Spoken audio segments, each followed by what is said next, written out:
अच्छा आपके तो दरअसल ही दुर्लभ। बड़ी कृपा आपकी, आज सुलभ हो गई बाबा। कैसे हो आप? बढ़िया बाबा, आशीर्वाद आपको। बाबा मैं भी आया हूँ। अरे लालू भैया ये वो जन है, इनकी जो पत्नी है वो बरसाने की सखी है।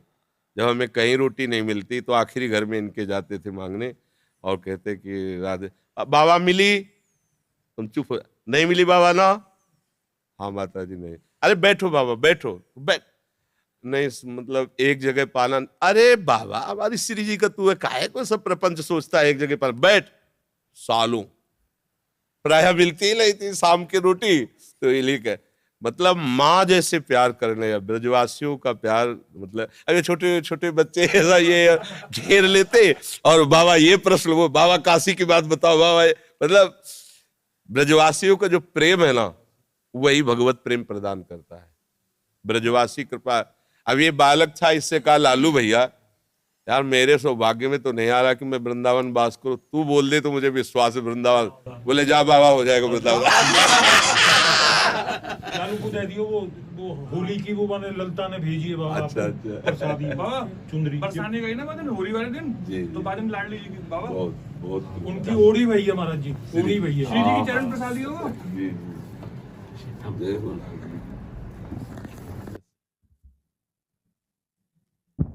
अब कौन प्रश्न कर रहा था? वो इनका दरअसल वेला तो एकदम पुरानी याद आ गई कि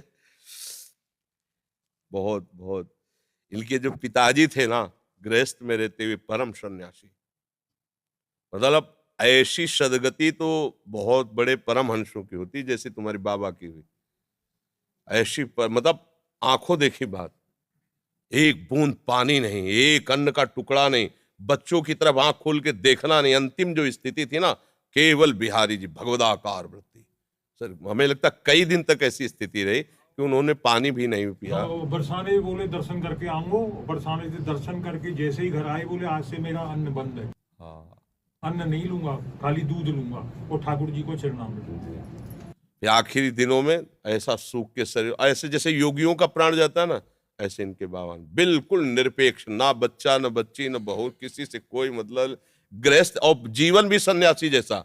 4 बजे तड़के लंगोटी पहन करके यमुना किनारे भीषण सर्दी में, जहाँ अच्छे अच्छे काप जाए इनके बाबा, ऐसे फिर चिड़ियों को नमकीन खिलाना सब।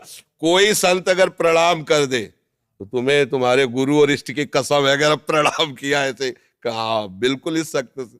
ये गृहस्थ जन नहीं है, ये ब्रजवासी भगवत स्वरूप है।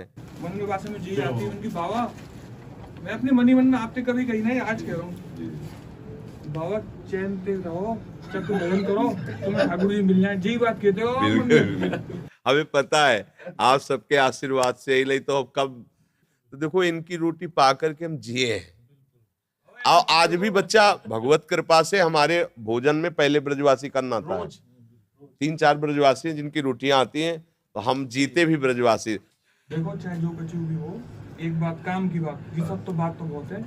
अब कोई दिन जब चिंतन में एकांत में बैठो तो एक बार बाबा श्री जी से ठाकुर जी से कह दियो कि तुम्हारा अधम बालक है, बाबा ध्यान रखियो। क्या ध्यान में रखना है उनको? बस ध्यान में जी रखियो बाबा कि हमारा जन्म व्यर्थ नहीं चला। वो तो पास है, वो तो व्यर्थ होला ही नहीं, ये तो पक्का। आप समझो जब आप खेलने खालने तो बड़े बड़े सिद्धों की चरण धूल पड़ी ता तुम्हारा जन्म हुआ है, इस बात को तो भूल जाओ तुम, इस बात को भूल जाओ कि कोई गति या दुर्गति, ये किसी साधन वाला क्षेत्र नहीं है। भजन तो हुआ ना, उसकी चिंता भी मत करो।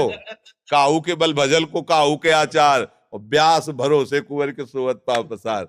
अगर आपको ऐसा है कि बाबा हमारे बिहारी जो हमारे, तो आप निश्चिंत रहो, पासबुक बनी बनी है एकदम, बस वो बैंक से निकालना है केवल, बिल्कुल पक्का समझो। वृंदावन में लिखो रहे ना, मेरा वृंदावन ऐसे मेरे बाबा।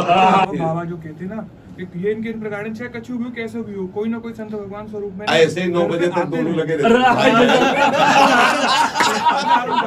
हमारे पिताजी कहते बाबा को बहुत दूर हाँ, सीढ़ी से उतरते चढ़ते 1 घंटा बाबा इनके आते, चलो बच्चों चलो जाले दो बाबा को जाले दो, और ये दोनों लगे रहते खड़े। अब ये चुप होते तो बैल प्रश्न करते। जा रहे हैं। राधे श्याम बाबा। राधे श्याम।